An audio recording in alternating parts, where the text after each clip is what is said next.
Bonjour à tous et bienvenue pour ce nouvel entretien essentiel. Le conflit russo-ukrainien, on en parle beaucoup. Il n'y a pas un jour, il n'y a pas un article dans les médias. On a essayé de couvrir cela chez François d'une manière très particulière, en essayant d'avoir des gens qui ont une expérience de terrain, en donnant la parole à des gens comme Benoît Paret, qui est un observateur, ancien fonctionnaire international. Et on va en parler aujourd'hui avec quelqu'un qui a écrit une tribune avec un ancien colonel de l'armée de l'air, Étienne Baumier. Bonjour Étienne Baumier. Bonjour Monsieur Xavier. Et merci beaucoup de venir sur François pour parler un peu d'abord d'avoir choisi François pour cette tribune qui relate, on va dire, le conflit russo-ukrainien et qui l'analyse d'un côté assez particulier, c'est-à-dire le rôle des Britanniques dans ce conflit en trois parties. Pour ceux qui l'ont pas lu, vous pourrez aller le lire et j'espère que ça vous donnera envie de le lire. Mais ce que j'aimerais qu'on fasse avant, c'est Étienne Baumier, si vous voulez bien, c'est que vous nous parliez un peu de votre passé de pilote, parce que vous avez une double carrière. Non seulement vous avez été dans l'armée de l'air et vous avez voulu très vite, même très proche de la Russie, avec des avions qui vont très vite, donc ça c'est une particularité, mais en plus vous avez travaillé chez Alstom dans le business développement en Ukraine et en Russie. Et alors ça m'intéresse d'avoir un petit peu comment on se fait qu'on se retrouve de l'armée de l'air chez Alstom. Je vais vous expliquer ça en deux mots. Je suis rentré dans l'armée de l'air en 1975 par l'école de l'air. L'école qui se trouve à Salon de Provence, que tout le monde connaît. Cette école m'a formé pour devenir ingénieur à l'école de l'air au bout de 3 ans. Et puis ensuite, je suis allé à Tours comme cursus normal. J'étais macaronné pilote de chasse. Et après différentes mises au point, j'ai donc été affecté à un escadron à Creil. Le Creil, il y avait la 10e escadron de chasse à l'époque. Le 1-10 et le 2-10, j'étais au 1-10. Voilà. Le 2-10, c'était le cercle de chasse de Paris, qui est un très beau nom. Voilà. Après ça, je suis allé faire 2 ans à Djibouti où j'ai vu une autre façon de faire de l'entraînement aérien. C'était un autre terrain, c'était d'autres conditions météo, c'était une autre façon, un autre environnement stratégique, je peux dire. Et je suis revenu en France en 1986 en étant 3 ans à la tête de l'escadron 1-3 Navarre qui est à Nancy-Ochet. Pour vous expliquer la différence quand on passe d'un mirage à l'autre, les mirages sont, pour vous, ce sont des mirages, mais ils sont tous différents. Ils ont des missions spécifiques. Quand j'étais à Creil, la mission était la défense aérienne du ciel de Paris. Alors, en cas de conflit, Paris, il fallait bien défendre Paris, comme vous le voyez partout actuellement dans les opérations. Eh bien, il y avait des avions postés autour de Paris, et en décollant sur alerte, ils devaient intercepter éventuellement tout agresseur. Nancy, c'était pas du tout ça. C'était une mission de pénétration, et j'avais une mission de pénétration, ça veut dire quoi? Une mission pour voler en très basse altitude tout le temps, sans voir dehors. Quand vous voyez les avions, quand vous êtes en train de vous promener dans la nature, vous voyez passer un Mirage ou un Rafale aujourd'hui, vous le voyez, il passe. Si vous le voyez, c'est que lui aussi peut vous voir, parce qu'il y a de la visibilité, il y a ce qu'il faut. À Nancy, on faisait ça, on s'entraînait à le faire par mauvais temps, par brouillard et de nuit. Ça nous permettait de décoller avec un missile qui était spécifique, qui était le même missile anti-radar. Et on décollait de Nancy et on allait s'entraîner à tirer des radars qui étaient qu'on connaissait, mais en les approchant de nuit ou par mauvais temps. Sans qu'on vous voit, quoi, alors. Sans que, surtout que nous, on voyait rien. On était, donc vous voyez rien, mais vous vouliez pas qu'on vous voit non plus. Voilà, ils nous voyaient ici, les radars pouvaient nous détecter. Mais surtout nous, c'était très dangereux parce qu'on volait bas et vite. Alors, voler bas et vite, quand on voit, on sait éviter les montagnes, mais quand on voit rien, on est quand même inquiet des fois, très inquiet. Alors, il y avait un système, c'était assez spécial. C'est un peu comme si je vous disais, vous regardez une échographie, vous voyez, on voit tas d'images qui bougent, des ombres.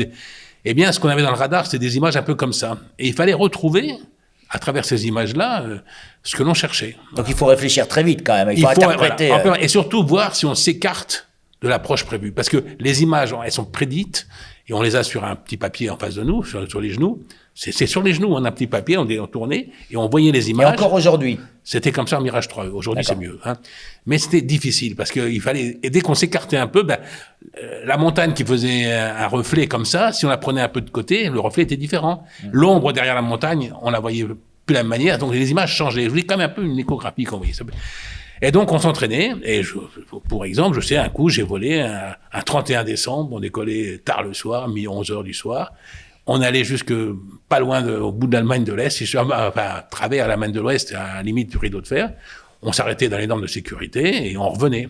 Voilà, donc... Vous alliez tester on montrait qu'on volait et qu'on était prêt à voler de nuit le 31 décembre par mauvais temps, par de la neige et on rentrait, on se posait, il faisait pas beau. Et alors donc ça demande quel type de compétences, quel type de préparation mentale, parce que ça demande du courage quelque part de faire ça. Alors, mais c'est pas un acte non plus kamikaze. En fait, vous vous entraînez, vous êtes bien préparé. C'est pour ça que kamikaze pas du tout. Hein, c'est de l'entraînement, c'est de la rigueur. C'est de la rigueur. Et de savoir comprendre ce qu'on a appris et savoir le mettre en application. On prend des risques quand on fait des choses qu'on ne sait pas faire. Ça, j'ai toujours pensé ça dans l'aviation. Quand on ne sait pas faire quelque chose, il ne faut pas le faire. Quand on a appris à le faire, il y a du danger parce que des événements peuvent intervenir, mais il n'y a pas de risque. Voilà, il n'y a pas de risque. Il faut apprendre à gérer, à appréhender le risque. La situation qu'on a autour de soi, il faut revenir toujours sur les choses que l'on connaît pour effectivement diminuer le risque et le danger. Voilà. C'était notre métier. Voilà. Et ça, ensuite, après ça, j'ai continué. Donc ça, c'est jusqu'en 1989. J'ai défilé au 14 juillet de l'année du bicentenaire. J'étais sur la Champs-Élysées dans un box de 4 Mirage 3. Et puis, ensuite, j'ai continué. Je suis allé à Cognac faire de la formation des pilotes. Hein. Il y a une école de formation à Cognac. Et ensuite, eh bien, j'ai eu une carrière typiquement en état-major. Voilà. Donc, quand on est en état-major, on continue à voler sur Mirage. Hein. Tous les mois, on a droit à faire quelques heures de vol. Donc, on va dans un escadron bien défini que l'on connaît a priori. Et on fait la mission qu'on a toujours vue. Et on est toujours au contact. Voilà. Alors moi, une question que je me suis toujours posée, c'est que en fait, les écoles de formation des pilotes, ça ne veut pas dire grand-chose pour les lecteurs. Mais d'abord, comment le devient-on? Quelles sont les compétences requises? Comment vous les notez? On va dire comment vous évaluez les gens? Alors, je peux vous en parler en connaissance, puisque moi, j'ai été commandant d'une école. Donc, j'ai été 3 années en numéro 3, en numéro 2, puis en numéro 1. Et donc, quand vous prenez un élève, quand il commence un vol d'instruction, tous ses vols sont bien répertoriés, il a une 60aine à faire sur différentes matières. Eh bien, on note tout, le décollage, tenue des éléments de vol, tenue de montée, tenue de la vitesse, tout. Bon. Ça, ces mesures, c'est assez facile à voir si c'est bien, c'est pas bien. Il faut s'arrêter à telle altitude, et ben, il s'arrête 500 pieds plus haut, au moins. On dit, c'est pas bon. Toi, t'as vu, le cap, il devait être le cap 000, t'as pris le cap 010. Donc, on dit à l'élève, reviens sur ce qu'on t'a demandé. On lui demande de la précision, de la rigueur, et qu'il le tienne durant tout le vol. Parce qu'on peut être précis pendant 5 minutes, et puis ensuite on fatigue et on le fait moins bien. Donc, ça m'amène à venir sur les qualités de personnalité, sur la personne. Et donc, il y a ensuite un ensemble de critères que l'on apprécie sur, résistance en vol, résistance à la fatigue dont je voulais vous parler, dispersion d'attention, c'est quelqu'un qui sait comprendre, qui sait tout voir et ne pas focaliser, ne pas faire de fixation sur un objectif. Il y a des gens qui se sont tués en avion de chasse, hein. Il faut attaquer un pont effectivement, ils le visent puis jusqu'à rentrer dedans. Parce qu'ils voulaient tellement bien viser, ils sont allés jusqu'à rentrer dedans. Voilà, ça c'est des accidents qui sont arrivés. Donc on demande, ça s'appelle le target fascination. Et puis, il y a aussi, ça s'appelle la vitesse de formation des idées, ça s'appelle la vitesse d'idéation. Hein. L'idéation, c'est la formation des idées. Rapidement, les choses changent. Il y en a qui ne savent pas se remettre en position rapidement pour reconfigurer leur tête, pour faire ce qu'ils ont à faire, mais de façon autre. Eh bien, on mesure tout ça en vol. Et un élève, il est agile sur tout. Tout de suite, il voit, il comprend, il a une dispersion d'attention. Tout est parfait. Eh bien, il ira faire une carrière qu'on lui propose.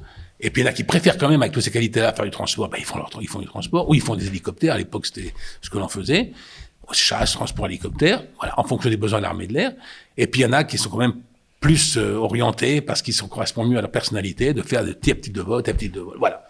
Voilà comment on sélectionne nos gens. Alors c'est intéressant, donc la vitesse d'idéation et la manière dont on réfléchit. Vous dites qu'il faut savoir s'adapter.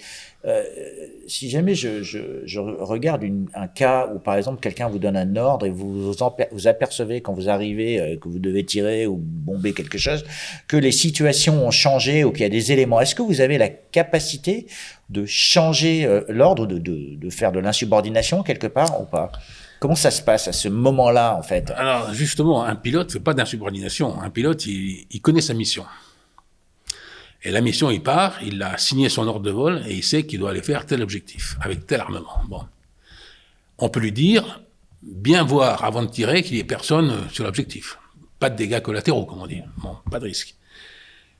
Souvenez-vous, dans la guerre du Golfe, là, il y a eu des images ou des reports d'exercices, je ne sais plus bien, il faudrait s'en souvenir, retourner voir les archives, où les pilotes n'ont pas tiré. Parce qu'en arrivant à proximité de l'objectif, Ils avaient des systèmes à bord des avions pour grossir l'image, et ils ont vu sur l'objectif des gens, et ils n'ont pas tiré. Certains se sont étonnés, mais en fait, ils ont appliqué les ordres. Alors, entre tirer et pas tirer, ça se passe en l'espace d'une fraction de seconde. À distance, qui va bien, vous devez regarder, voir, apprécier la situation. Est-ce que vous avez tous les feux au vert? Si vous les avez, vous tirez. Si vous n'avez pas, eh bien, vous analysez. Quelle est la priorité? Eh bien, c'est ne pas faire. Eh bien, vous ne faites pas. Vous tirez. Donc, ne pas tirer, c'est respecter l'ordre pour vous. C'est respecter l'ordre. Si c'est écrit tel quel. Oui, je veux dire, c'est pas inventé. C'est surtout, vous ferez attention. Et si dans les directives générales, c'est toujours marqué ça, bien, on respectera les directives générales. Un pilote n'est pas un fou. Hein. Il applique exactement tout ce qu'on lui. Donc, le travail au sol, quand un pilote ne vole pas, c'est de connaître tout ce qui est pensé par les autorités, comment ça se traduit en termes de vol, et pouvoir tout ça en tête. On fait pas n'importe quoi. Voilà. Alors Étienne Baumier, vous avez non seulement eu cette première carrière qui est fort, on va dire, instructive, dans laquelle vous avez vu des choses que la plupart des Français ne voient pas, puisqu'on ne parle pas souvent, on va dire, de la grande muette, mais vous avez aussi travaillé chez Alstom, en tant que, donc, dans le business développement, vous avez travaillé en Ukraine, vous avez travaillé en Russie. Et alors, comment on quitte l'armée de l'air et ce parallèle pour redevenir, travailler sur des grands projets qui demandent aussi de la précision, c'est quoi le lien entre les deux? Alors, j'ai été approché pour combler un trou, si je puis dire. Hein. Quelqu'un m'avait connu, m'a dit, ça t'intéresse pas, est-ce que tu arrives à ta fin de carrière militaire? Il me restait plus que 6 mois à faire avant la limite d'âge, c'était simple. Donc, je commençais déjà à chercher, hein, c'est sûr. Et puis, ça m'arrive tout cul dans l'assiette. J'ai dit, qu'est-ce que tu me proposes? Eh ben, on m'a dit, ça serait directeur de projet chez Alstom Hydropower. Alors, c'est quoi ça? Ben, c'est toutes les installations électriques sur un barrage. Le barrage, c'est le mur, hein. Mais installations électriques, c'est-à-dire les turbines, les portes, les alternateurs, tous les transformateurs, hein, enfin, tous les switchyards, tout ça, c'est des choses qu'il faut construire, installer. Et Alstom avait pour métier de construire tout ça, d'installer et d'entretenir, ou de changer, réparer, voilà. Et donc, Alstom a des contrats pour faire des objectifs, et dans un contrat de projet avec un directeur de projet, voilà. Donc, c'était typiquement au début, je me suis dit, est-ce que je saurais faire? Mais en fin de compte, très vite, je suis venu. Et vous êtes ingénieur quelque part, on va dire, quand on est pilote de l'air. Oui, je suis ingénieur. En plus, en hydraulique, l'avion, donc c'est toujours de l'eau qui tombe sur une turbine, c'est un avion, c'est une turbine aussi, donc ça on a un peu le même chose. Il y a des avions mécanique des flux de résistance des matériaux. Voilà, on a l'électricité d'un avion, on a des courants alternatifs, des courants continus, haute fréquence, basse fréquence, ce qu'on veut, haute tension. C'est la même chose de centrale électrique, avec des autres valeurs, mais la philosophie est la même. La philosophie de la mécanique, voilà. Et donc, on tombe vite sur ses pieds, on comprend vite. Alors, il y a tout le côté métallurgie que je ne possédais pas, parce que le matériau s'use, que moi, c'était pas mon souci comme pilote. Hein. Quand l'avion revenait, c'était les mécanos qui l'entretiennent. Là, il fallait que je donne quelque chose qui tienne. Hein. Donc, il fallait voir comment ça s'usait, c'est pas bien ou bien, il fallait demander des modifications. Avec, en plus, ça a un coût. Chaque fois qu'on fait des choses différentes, il fallait mesurer le coût. Le bénéfice et le coût. Alors, dans un contrat qui est bien cerné, déborder les coûts parce qu'on a fait quelque chose de mieux, on peut pas, quoi.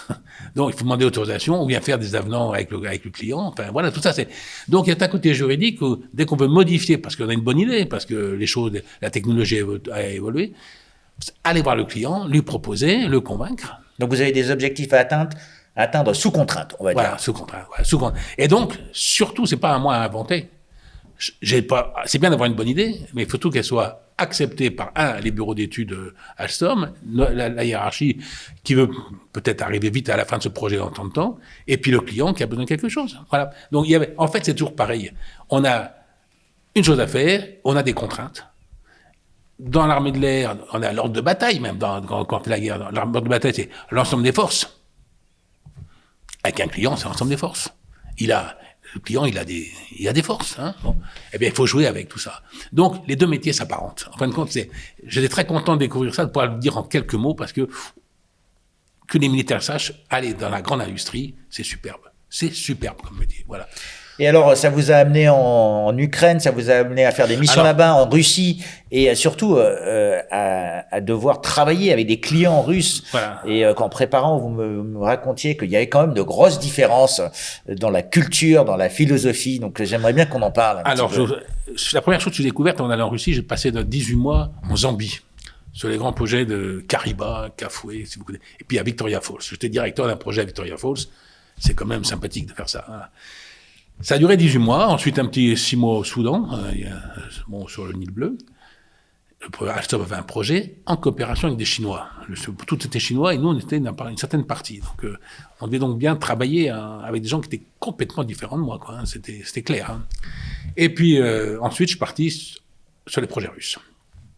Initialement à partir de la France, dans les bureaux en France, à Massy-Palaiseau, à Levallois-Perret. Et très vite, j'ai dû aller sur place pour me rendre compte, travailler avec le client. Et donc, j'ai passé quelques temps, 3 mois, 6 mois, je sais plus bien, à l'hôtel, quoi, pour faire avancer le dossier. Le sujet a été emporté par Alstom, le contrat a été signé. Et je me rappelle très bien, c'était à l'occasion d'une visite du président à Moscou. On est à l'hôtel Kiev, ça s'appelait. Et on a signé un grand contrat qui était énorme, quoi. Voilà. De là, on m'a demandé de rester. Et donc, alors que j'étais parti pour faire un travail pendant un certain temps, ben, je suis resté pendant 3 ans à Moscou. Voilà. Et mon métier, au lieu d'être directeur de projet, exécuter un projet, j'ai fait du business développement. Et donc, business développement, c'est quoi? C'est trouver de nouveaux projets. Parce qu'Alstom voulait s'implanter en Russie, trouver des ateliers, fabriquer en Russie, avec du personnel russe, des ingénieurs russes, tout en russe. Donc, c'était super attractif comme métier, super attrayant.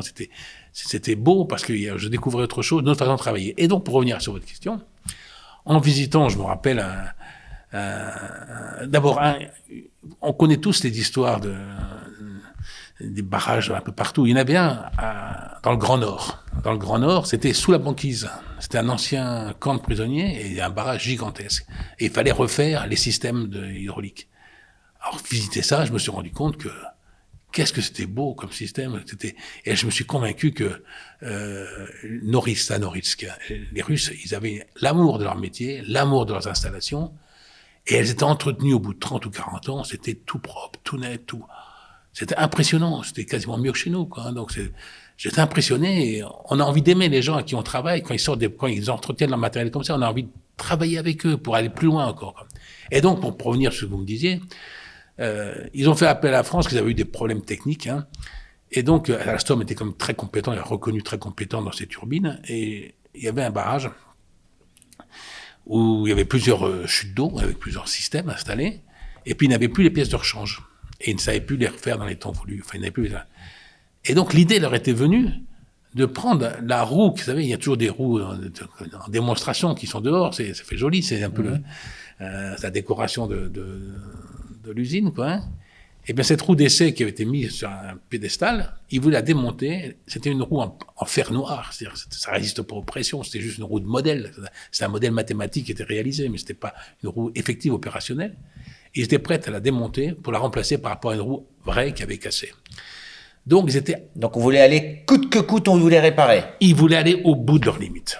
Il fallait que la turbine tourne parce que, j'ai découvert ça là-bas, quand on est directeur d'une centrale hydraulique en Russie, eh bien, on reçoit un salaire en fonction de la puissance de la centrale, mais surtout en fonction du nombre de roues qui tournent. Supposez que vous avez 8 chutes d'eau avec 8 roues, et bien, quand vous en arrêtez une, faire de l'entretien, à la limite, le chef est un peu pénalisé, son salaire est un peu diminué parce qu'il ne produit pas. Donc, il y a une incitation à la performance en fonction du nombre de roues. Il faut que ça tourne. Et donc, et ça, on ne savait pas ça chez Alstom. Et là, on a vu qu'ils étaient prêts à faire fonctionner en très mauvaises conditions parce que s'il faut l'arrêter pour la réparer, eh bien, le gars, il perd son salaire. Donc, c'est une autre logique. C'est une autre logique. Ils ont eu un accident très grave, vous le trouvez sur Internet, hein, je n'invente pas. Vous regarderez, en 2009, il y a eu un barrage qui a explosé, et on arrivait juste après Alstom. Après leur incident, ils ont eu un très grave accident avec 80 morts à peu près. En gros, un barrage, vous avez de l'eau qui tombe, hein, il y a une chute d'eau dedans, une conduite d'eau, puis en bas, il y a la turbine. Hein. En gros, ça peut faire 100 mètres, 150 mètres, 200 mètres en fonction de la puissance. C'est la dépression qui crée la puissance, voilà. Vous comprenez bien, l'eau tombe et elle est sur une turbine grâce à la pression. Mais l'eau, elle est là. Donc, tout ça, c'est un tuyau. Et en haut, il y a un chapeau pour que ça tienne. Sinon, l'eau partirait, quoi. Hein. Et bien, le chapeau, il a craqué. Et donc, subitement, le chapeau est parti. Un geyser d'eau. Voilà. Et là, il y a des photos qui ont été prises par le système de surveillance. On a l'impression de voir une fusée au décollage. Il y a 1000 tonnes qui partent avec un geyser d'eau dessous qui pousse les 1000 tonnes. Voilà. Pourquoi tout ça? Parce que la centrale a été construite pour durer 40 années, à l'époque de Staline. C'était en 2009, donc ça fait 40 ans de moins. Quoi. Et donc, c'était certifié par 40 ans. On en était à 39 ans et 6 mois. Et ils savaient que la centrale se dégradait. puisqu'en mesurant les vibrations de la centrale, c'est en train de dégénérer, quoi, hein, ça diverger. En gros, les vibrations, pour avoir des chiffres, il faut qu'il y ait 0, point. À 15, ça casse. Retenez-vous, 15. Et là, ils ont eu pendant un certain nombre de temps, 4, 5, et puis subitement, c'est monté à 9, 8, 9, 10. Il fallait arrêter, quoi. Hein. Il n'y avait pas encore 40 ans, le chef a dit, on continue. Eh ben, ça arrivait à 15, ça a cassé. Et en France, on aurait fait quoi? On aurait. J'ose espérer qu'on aurait arrêté. On serait arrêté avant. Alors, c'est quoi? C'est bien et pas bien? En fait, c'est l'analyse du bénéfice-risque, c'est jusqu'au boutiste. C'est une autre philosophie, les Russes. C'est des gens qui travaillent, ils aiment leur machine, ils aiment leur système. Ils sont mis en place pour faire tourner les machines, ils les font tourner. Alors, c'est sûr qu'il y a des erreurs d'analyse. Hein, ça, je suis plus d'accord. D'ailleurs, les gens il y a 80 morts, les chefs ne sont plus là, il y a certains qui sont morts. Mais ils aiment leur système. Et donc, ils vont jusqu'au bout avec. Regardez dans les événements qui ont eu lieu en Ukraine récemment, ils ont commencé à mettre en place des armements, des chars, des T-55, T-102. Qui sont des vieux. T-55, 1955. Vous imaginez, quoi. Hein, c'est comme si vous alliez faire une course de Formule 1 avec des voitures de 1955 contre les voitures d'aujourd'hui, quoi. Il n'y a pas de course. Il n'y a pas de course. C'est un peu ça. Mais ils les mettent quand même. C'est quand même des armes. Voilà, c'est des armes. Et donc, ils emploient tout jusqu'au bout. Et les gens qui les servent jusqu'au bout. Ils ne se défilent pas. Ils ne disent pas, ça va pas, c'est pas bon. Non, ils ne disent pas ça. Donc nous, on a pris l'habitude, quand la machine à laver est cassée, on ne la répare pas, on la jette. Eux, ils ont encore cette culture de la réparation. Ils réparent, ils conservent le matériel, ils mettent en ordre. Ils recyclent quelque part. Ils savent. Donc en fait, la transition énergétique, tout ce qui est, on va dire, l'économie circulaire, ils recyclent. Quoi. Donc ils le font naturellement, alors que nous, on a oublié ça. Voilà, c'est leur culture. Ils sont passionnés de leur matériel. Ils savent très bien que le matériel est cher, qu'on n'en a pas autant qu'on veut. Donc ils gardent le matériel, ils l'entretiennent jusqu'au bout. Mais ça, en France, on le faisait quand même dans les années 60, 70. On avait cette culture. Vous êtes témoin comme moi de la France. Je ne vais pas faire de cours sur la France. Ouais. Alors, il y avait quand on a préparé, il y avait une phrase que vous m'avez dit qui était très intéressante, c'est on gagne 100 fois, on ne perd qu'une fois.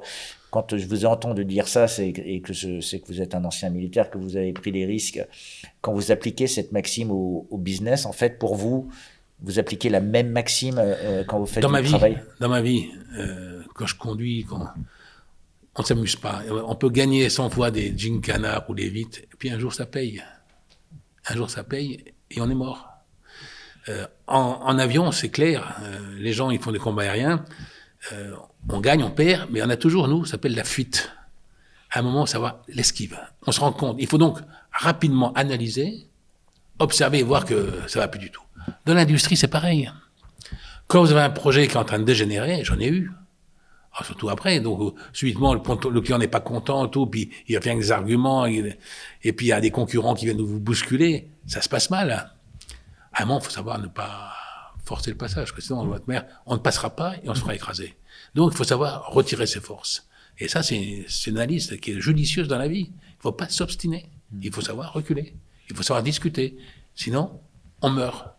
Et on meurt qu'une fois. Voilà. Courage de la paix et l'art du compromis. Alors, quand vous avez tout ce cursus, toute cette expérience, que vous avez cette notion stratégique de savoir quand il faut fuir, et que vous voyez la situation du conflit russo-ukrainien, vous prenez la plume et vous écrivez cette tribune en faisant une analyse stratégique.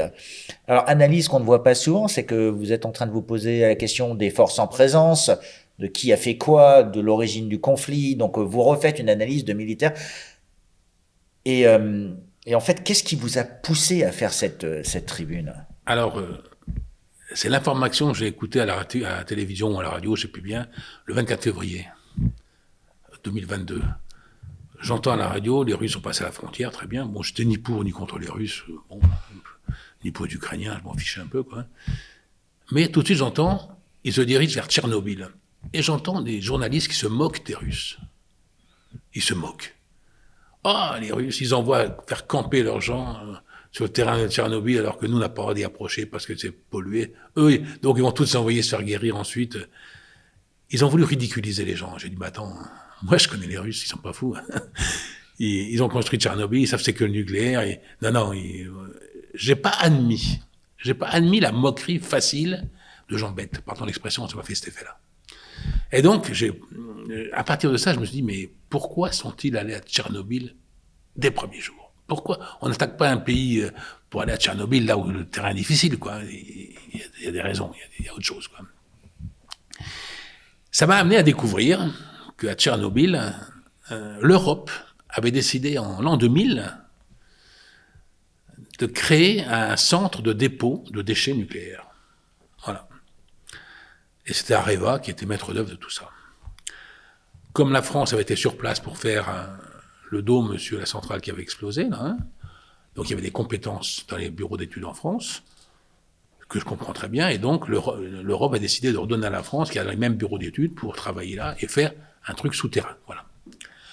Souterrain, eh bien, il fallait creuser, c'est sûr, en zone contaminée, donc je ne connais pas le sujet, hein, mais ça devait être difficile. Hein, voilà, c'est clair, c'est difficile. Et cette zone, d'ailleurs, elle n'est pas sur la centrale, elle est à 15 km de la centrale, donc elle n'est même pas complètement irradiée. Hein. Bon. C'était la France qui faisait ça, c'était la BIRD qui devait financer. BERD. En 2007. La Banque européenne du développement. De recherche et développement. Recherche et développement. En 2007, les Américains sont venus, on dit poussez-vous. L'Europe, je n'ai pas su, j'ai pas vu, j'ai pas trouvé nulle part qu'elle ait réagi. On s'est poussé. L'Amérique a assuré le financement en mettant une entreprise américaine pour faire la suite du projet, qui s'appelait Holtec. Voilà. Donc, Areva est parti, les ingénieurs d'Areva stand-by, le financement par la BIRD, je n'ai pas pioché le sujet, mais ça s'arrêtait là, quoi. Et on avait prévu, nous, enfin, Areva avait dit, le projet ça va durer 16 ans, jusqu'en 2016. En reprenant le projet, les Américains sont allés en 2019. Voilà. Donc, on n'était pas loin de vie initiale, si je puis dire, quoi. Donc on était parti pour le faire, même si on trouve des difficultés, tas de raisons de pas être content, mais enfin, comme qu'on a fait le tunnel sous la Manche, hein, on fait un tunnel, mais des fois, on découvre des choses, des failles dans la roche. Et ça prend plus de temps voilà, que prévu. Oui, c'est comme ça, c'est comme ça. Bon. Et donc, je me suis dit, pourquoi les Américains sont-ils voulu aller là? Ils voulaient contrôler le dépôt, donc ils voulaient avoir accès et le qualifier eux-mêmes, quoi. Bon. Mais, de manière parallèle, en l'an 2000 également, les Américains ont décidé de repousser les Russes chez eux, de manière très élégante. Tous les Russes avaient fabriqué, vous savez, des centrales nucléaires partout dans ce qui était l'Europe de l'Est, leur zone à une époque. Les centrales, c'était Rosatom, une grande entreprise russe, l'Areva russe, si je puis dire, quoi, l'Areva russe, Rosatom. Hein. Ils avaient plein de centrales, avec avec des réacteurs. Hein. Et comme toutes les centrales nucléaires, vous savez, il y a des barres qui montent et qui descendent, et en fonction de l'enfoncement de la barre, il y a plus ou moins de puissance. Cette barre, c'est le combustible, c'est de l'uranium.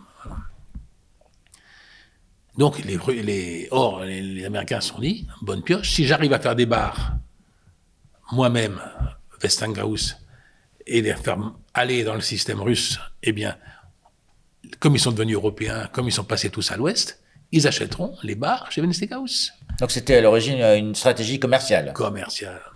Commerciale, mais aussi pour repousser les Russes, pour qu'ils ne viennent plus. Parce que, quand vous avez un commerce de barres d'uranium de la centrale, c'est un commerce qui dure 50 ans. Donc c'est juteux, hein, c'est très juteux, c'est sûr comme truc, et puis voilà, quoi. Les Russes, pour les Russes, c'était une industrie de pointe. Hein, et là, ils se font repousser sur le tapis vert, quoi, alors que leur système marchait. À tel point, c'est qu'ils ont commencé à faire des expérimentations en Finlande, en République tchèque, et en Ukraine après. Eh bien, en République tchèque, Temelin, ça s'appelait le Temelin. En 2000, j'ai écrit dans mon article, je crois qu'en 2009, hein, il y a eu une délamination. Les barres mises en place par les Américains n'ont pas tenu dans le four, dans la centrale, oui, dans la cuve. Hein, et puis tout s'est effondré et tout le nucléaire est tombé en bas, quoi. Tout. Donc, c'est pas un Tchernobyl, mais c'est quand même du combustible qui est en bas qu'on peut plus récupérer et qui chauffe, quoi. Donc, c'est quand même dangereux. Donc, on a arrêté le système, je sais pas comment ils ont fait, une technique savoir-faire, hein, mais le réacteur était foutu pour un bout de temps de le réparer, quoi. Et là, les Tchèques ont dit, comme c'était en République tchèque, il a dit, nous, on arrête, on veut plus de système à Westinghouse, hein, on perd à la production, on perd tout, c'est cassé, on veut plus. Comme, parallèlement, en Ukraine, ils faisaient les mêmes essais, les Américains. Il y a une centrale, South-Ukraine, c'est un nom en russe, ou presque un nom en russe, hein, South-Ukraine, où il y avait 6 barres complètes. Complètement au mode américain. Et pas seulement une barre, 6 barres. Et ils ont eu échec total, même problème, ou apparemment le même problème, et là, très grave, le réacteur a été cassé pour plusieurs trimestres, plusieurs années. Donc c'était en 2012, donc fin de production, chute, enfin tout ce qui allait pas, quoi. Donc une guerre commerciale, on va dire, quelque part. Avec échec technique. Échec technique. Et donc en 2012, l'Ukraine décide d'arrêter l'expérimentation avec Westinghouse. Depuis 2000, ils y étaient, échec chez eux, ils disent ok, on arrête tout, Rosatom, ça marche très bien. Et là, ils se retournent vers la Russie, donc Rosatom revient et remplace ces trucs. On remet des barres à eux, quoi. Mais jusqu'à présent, donc on est quand même dans une guerre commerciale, Oui, à part que c'est avec de l'atome, et donc c'est des éléments. Parce que je sais pas si est-ce qu'on rentre dans le matériel de quelqu'un pour remplacer une partie de ces systèmes. Je sais pas si l'OMC le prévoit. Enfin, c'est des choses qu'il faudrait voir, quoi. Bon, enfin ils l'ont fait. Seulement qu'il y a eu, c'était juste avant Maïdan. Et vous connaissez tous Maïdan, j'en ai parlé un petit peu. Il y a un problème politique, changement de chef. Le nouveau président qui sort après Maïdan, 15 jours après Maïdan, eh bien, il rappelle Westinghouse, qui avait été sorti du projet un an avant, et il les remet dans les projets ukrainiens. Voilà. Donc là, manifestement, il y a une opposition russe, américaine, qui est en train de s'afficher en Ukraine, quoi. C'est évident. Cette centrale est un point de fixation. Voilà.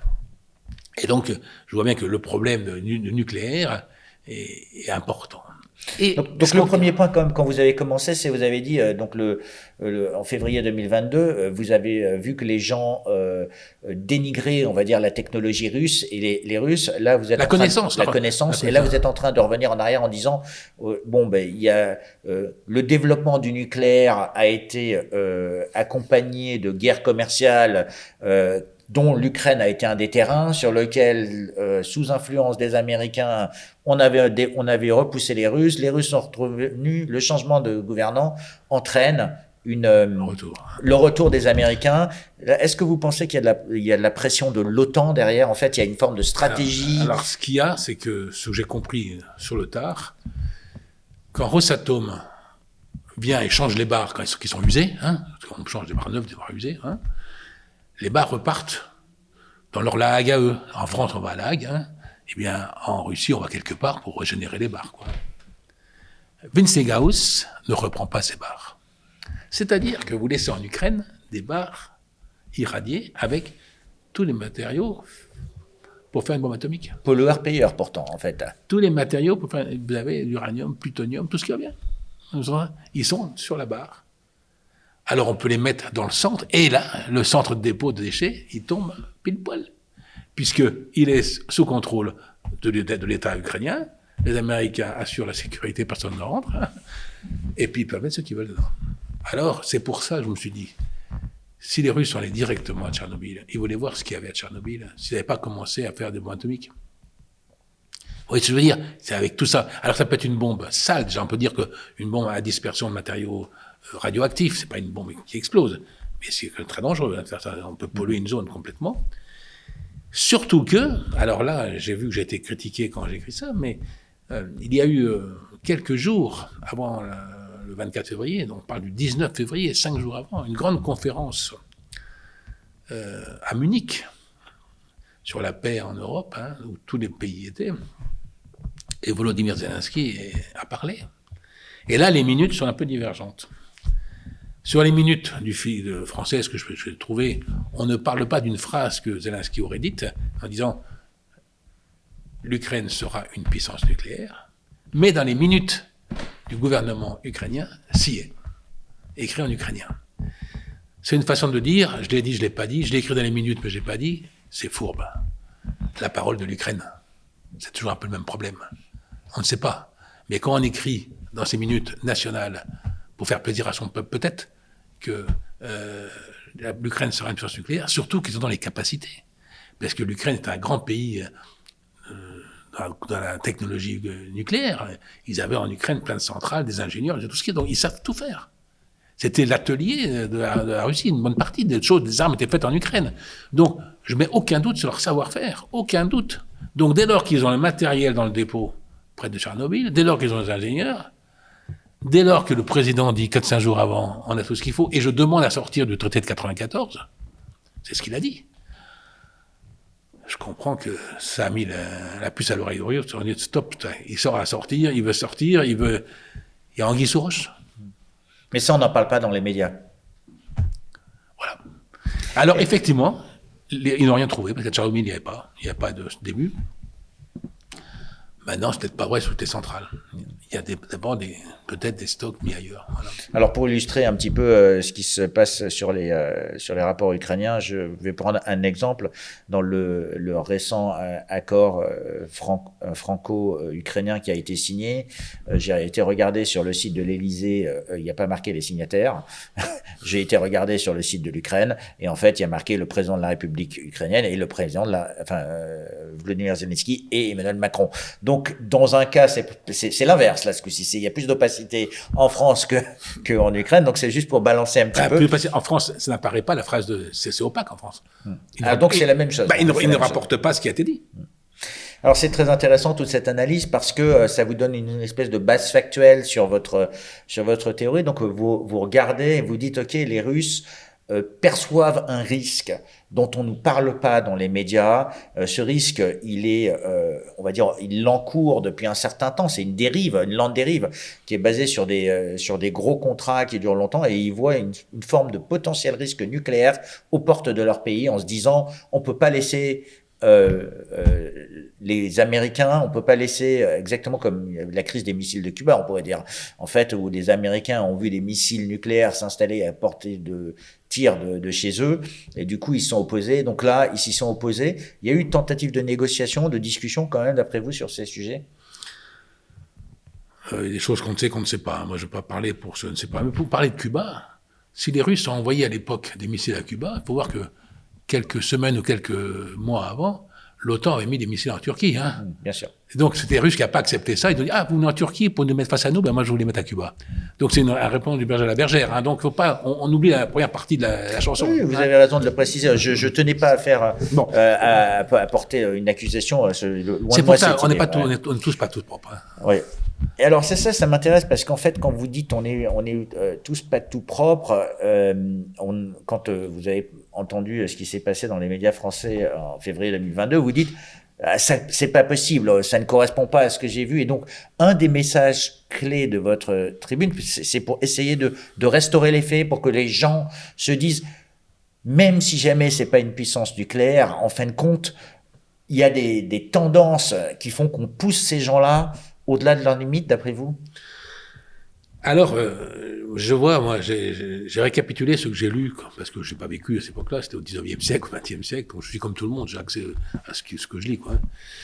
Et donc, j'ai vu que depuis longtemps, les Britanniques étaient inquiets, ont toujours été inquiets du grand empire dans le centre de l'Europe, quoi, à l'époque de Charlemagne. L'Europe du général de Gaulle qui veut étendre jusqu'à là, que ce soit à l'URSS ou avant, c'était les Allemands, ça a été Charlemagne, ça a été Napoléon, toutes les grandes puissances centrales européennes, les Anglais n'aiment pas, parce que eux, sur leur île, ils sont perdus. Alors c'est sûr de voir l'URSS, ça a été, mais ils ne pouvaient rien faire contre l'URSS. Mais par contre, dans leur idée, ça a toujours été, il faudrait dépecer cet immense bloc. En plus, un bloc de je ne sais pas combien de peuples, hein, ça doit être facile de les remettre ensemble et de faire des républiques autonomes, quoi. Et on le retrouve dans tout ce qui a été déclaré, hein, vous retrouvez ça dans les documents, que dépecer la Russie. Et d'ailleurs, Lech Walesa l'a déclaré. Lech Walesa, un prix Nobel de la paix, après, en 2022, en septembre 2022, je crois, a déclaré il faudrait ramener la Russie à 50 millions d'habitants. C'est-à-dire, le déclarer, lui, avec sa position de prix Nobel de la paix. En disant ça, il dit, en fait, il faut dépecer la Russie. Et tout de suite, on pense Saratov, Homs, etc., et il y aura une république dans le Grand Est, ça. Voilà. Tout le monde y trouvera son compte, parce que dépecer, voilà. Donc dépecer pour contrôler économiquement. Voilà. Et en contrôlant économiquement, on atténue un potentiel risque d'un ennemi. Voilà. Et donc, c'était la grande idée. Et ça m'a été conforté parce que j'ai vu cette espèce de...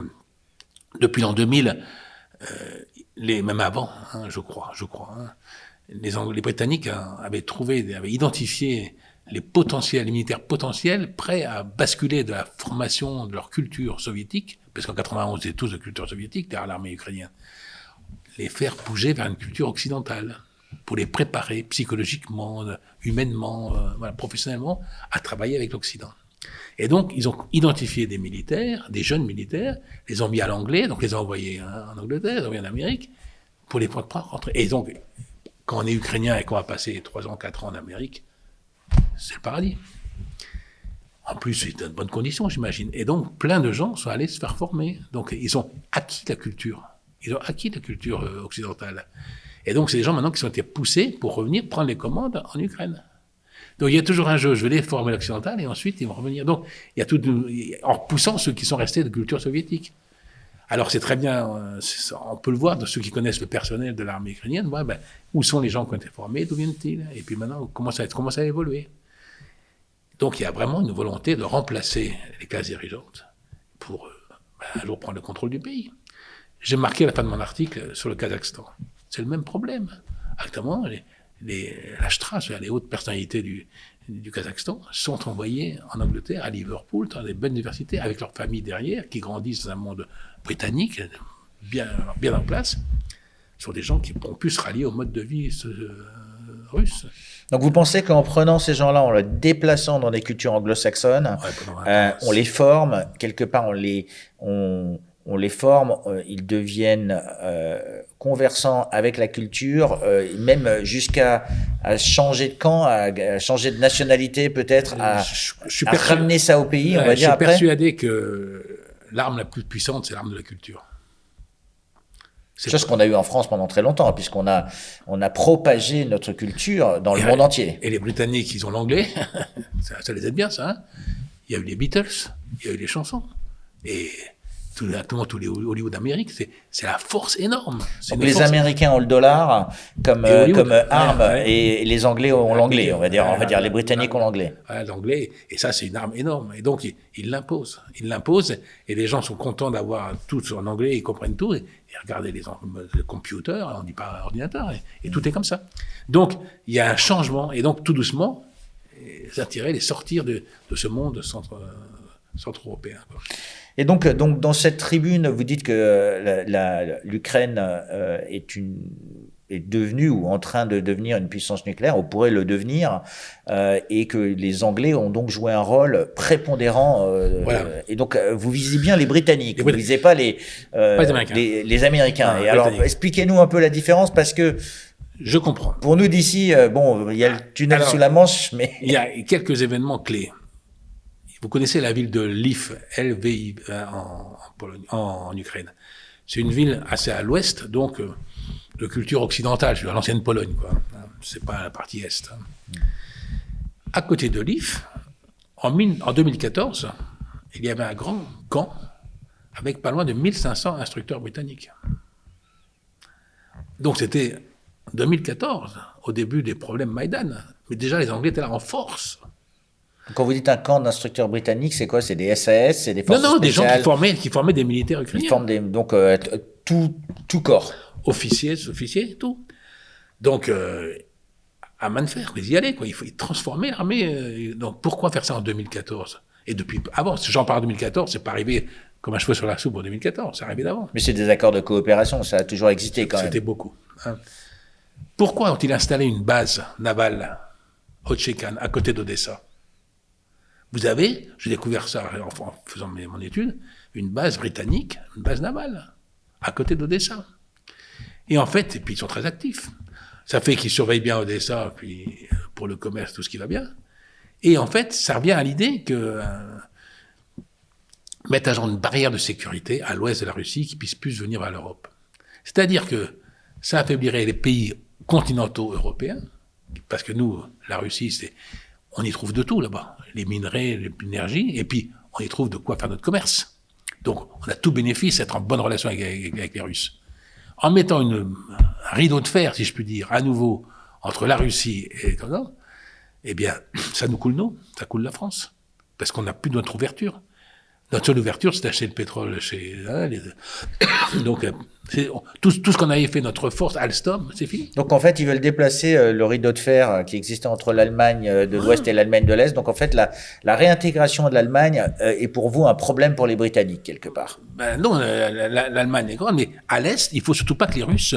que donc le ça, monde, c'est pour éviter que les Russes viennent économiquement, tout, quoi. Et nous, ça nous punit. Et ça permet de maîtriser ces petits Français. Donc c'est une forme de barrière physique et puis, économique. Et s'ils sont sortis. Un embargo. Et donc je me suis posé la question, mais pourquoi ont-ils fait le Brexit, les Anglais? Ça fait qu'ils sont libres par rapport à l'Europe, dans leur stratégie. Vous voyez, ils sont très forts. Ils sont très forts. Ils sont libres par rapport à l'Europe, ils sont libres par rapport à l'euro aussi, parce qu'ils ont toujours leur devise. Souvenez-vous qu'il y a 2 pays au monde qui sont pas des républiques. Les États-Unis d'Amérique et la Grande-Bretagne. Et pour vous, ça veut dire quelque chose, ça? Comme par hasard, l'Ukraine n'est pas une république. Il n'y a pas écrit République d'Ukraine, c'est marqué Ukraine. C'est-à-dire qu'il y a 2 partis. Vous avez, en Amérique, il y a 2 partis, en Grande-Bretagne, il y a 2, en Ukraine, il y en aura 2. Il n'y a pas le multi... Donc il y a une forme de dualité, on va dire. Et donc, ils sont rentrés dans l'Europe pour nous faire faire une Europe malgré nous, sans qu'on se rende compte bien, une Europe où tout le monde a une voix. Il n'y a pas 2 partis, il n'y a pas 2 clans en Europe, un qui penserait ça et l'autre qui penserait ça. Non. L'Estonie, la Lettonie, l'Allemagne, la Belgique, l'Italie, la France, chacun a une voix. Vous imaginez bien que la voix de la France, c'est 14 millions d'habitants derrière, l'Allemagne plus. Et diluée, sa voix est diluée. Mais, comme chacun a une voix, il suffit que les Britanniques soient bien copains avec le plus petit, et ils peuvent bloquer l'Europe. Ils sont très forts. Ils sont très forts, il faut les saluer, ils sont très forts. Mais nous, on est des gros bénets, quoi. Ceux qui nous ont dirigés, je leur en veux un peu, quoi. Mais quand même, quand on revient un peu sur la culture britannique, donc il y a cette forme de dualité. Il y a aux États-Unis, il y a les républicains contre les démocrates. En Grande-Bretagne, il y a le Parti conservateur contre le Labour Party. Donc ils aiment bien cette notion de dualité. Et quand on regarde la politique en France aujourd'hui, on a l'impression que quand on n'est pas pour Macron, qu'on est contre. Donc on est en train d'essayer de créer cette dualité. Ça, c'est pas ma compétence exacte, hein, mais c'est bien. Posons-nous la question, et peut-être qu'on est sous influence. On est sous influence anglo-saxonne. Donc, juste peut-être pour conclure, Étienne Baumier, sur cette tribune, donc, parce que les perspectives que vous dites sont quand même assez lourdes. Donc, pour moi, les Anglais et les Britanniques sont des gens qui ont un objectif, ils ne l'abandonneront pas. Ils ne vont jamais abandonner leur objectif. Et c'est quoi leur objectif pour dépecer cette grande puissance, qu'elle n'existe pas. Donc, empêcher, on va dire, la construction d'une Europe. Voilà. Donc, par exemple, l'Union soviétique a fait des réseaux d'infrastructures. Vous faites de l'énergie à tel endroit parce qu'il y a des barrages, parce qu'il y a les chutes d'eau, et vous transportez l'énergie sur 2000 km et 3000 km. Aujourd'hui, tout ça passe par des pays indépendants, Kyrgyzstan, Kazakhstan, Ouzbékistan, Turquie. Mais on voit bien que au Kyrgyzstan, par exemple, on fait de l'électricité, ça passe par l'Ouzbékistan, le Tadjikistan, et ça revient au nord du Kyrgyzstan en faisant le tour de l'Himalaya. Chacun sert au passage, tout le monde. Le Kyrgyzstan, il est plumé, hein. Et c'est vrai sur beaucoup d'autres réseaux. Regardez l'eau qui arrive à la mer d'Aral, n'y arrive plus parce que avant il y avait Amour Daria, Sir Daria, ça devait y aller. Et puis au dernier moment en Ouzbékistan, on prenait l'eau pour faire du coton, mais tout le monde avait du coton. Bon, aujourd'hui, le coton il est en Ouzbékistan, mais d'autres ont des idées de reprendre l'eau plus en amont et puis de la diriger vers ailleurs. Donc on voit bien que cette grande raison a besoin d'une gouvernance géante. Chacun peut pas être dans son coin. Chacun, on peut pas, parce que ils ont tellement des ressources avec des endroits d'utilisation. Donc, la grande idée de l'Occident, c'est de redécouper tous ces réseaux. Et que faire que le Kyrgyzstan produise pour lui-même, etc. Et il vendra, parce qu'il aura possibilité de distribuer et de vendre. Et c'est vrai pour le coton, c'est vrai pour 36 choses.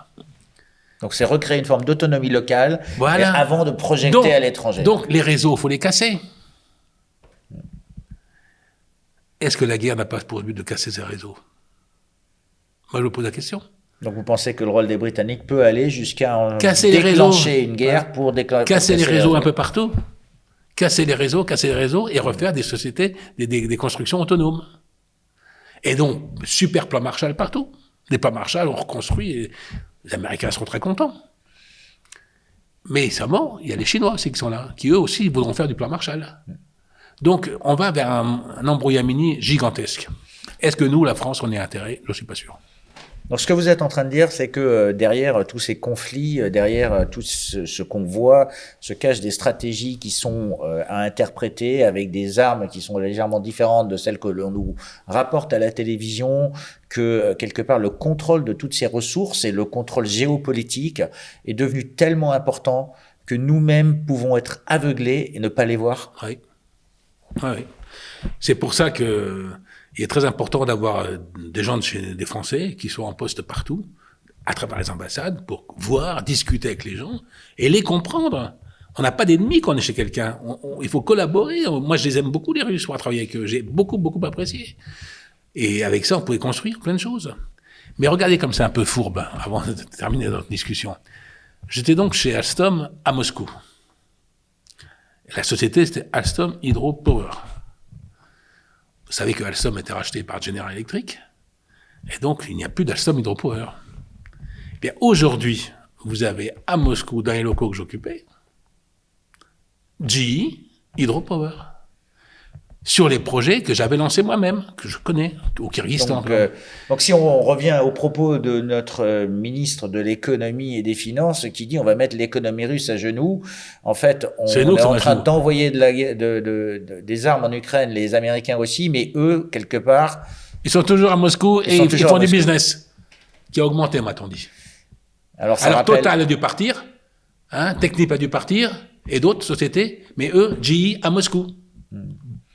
Donc l'embargo pour les autres, mais pas pour eux. Voilà. C'est pour ça que j'ai beaucoup de mal à les accepter. Je veux bien être copain avec eux, mais pas plus, quoi. Voilà.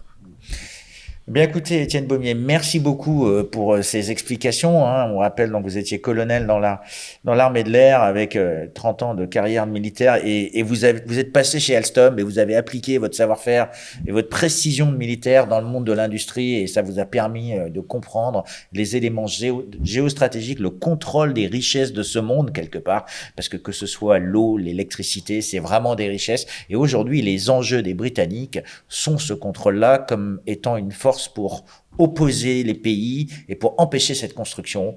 C'est une arme comme une autre qui contrôle et qu'on essaye de contrôler.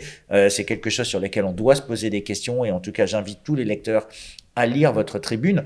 Ça ne veut pas dire qu'ils doivent être d'accord avec vous. Je les invite aussi à la critiquer. Il y a des gens qui ont écrit et je leur ai dit, bah, écoutez, écrivez une contre-tribune parce que justement, c'est ce débat qu'on veut et qui est si important. En tout cas, merci beaucoup d'être venu sur le plateau de François. Peut-être le mot de la fin. Qu'est-ce que vous aimeriez dire aux lecteurs de François? Eh bien, merci à François de m'avoir accepté. Avant que François ne me publie, je me suis adressé à d'autres médias et tout le monde m'a dit, c'est très intéressant. Mais passez votre chemin, c'est pas dans l'air du temps, m'a-t-on dit. Je reprends la phrase, voilà. Eh bien, écoutez, chez François, que ce soit dans l'air du temps ou pas, on publiera ce genre de choses parce que je pense que restaurer l'esprit critique et vous donner de quoi réfléchir est plus important. Surtout, vous donner de quoi vous exprimer. Parce qu'il n'y a pas de délit d'opinion en France encore, même si jamais certains essayent de l'instaurer au travers d'un certain nombre de lois liberticides, en témoignent les discussions que j'ai pu avoir avec Nicolas Dupont-Aignan sur ce même plateau, pas plus tard qu'hier. En tout cas, je tiens à vous remercier de nous suivre fidèlement et de continuer à nous soutenir. Ce délit d'opinion, comme je dis, n'existe pas encore. C'est pour ça que les gens sont libres. Ils sont libres de ne pas être d'accord avec Étienne Baumier. Ceux qui veulent justement aller dans son sens, ils peuvent commenter en dessous, mais ceux qui veulent aller plus loin et qui ont une critique à faire, eh bien, je vous invite à la faire et même proposer des tribunes alternatives. On va publier une tribune d'ailleurs de quelqu'un qui a fait exactement ça, qui a dit « Je ne suis pas entièrement d'accord avec Étienne sur cet élément-là ». Et donc, je lui ai dit « Écrivez cette tribune ». Il m'a dit « Non, c'est pas possible que ça soit une puissance nucléaire, il y aura la balkanisation de l'Ukraine avant et ça sera à publier la semaine prochaine dans François. En tout cas, je tiens à vous remercier à tous de nous soutenir fidèlement et à très bientôt sur François. Merci beaucoup Étienne Baumier. Merci.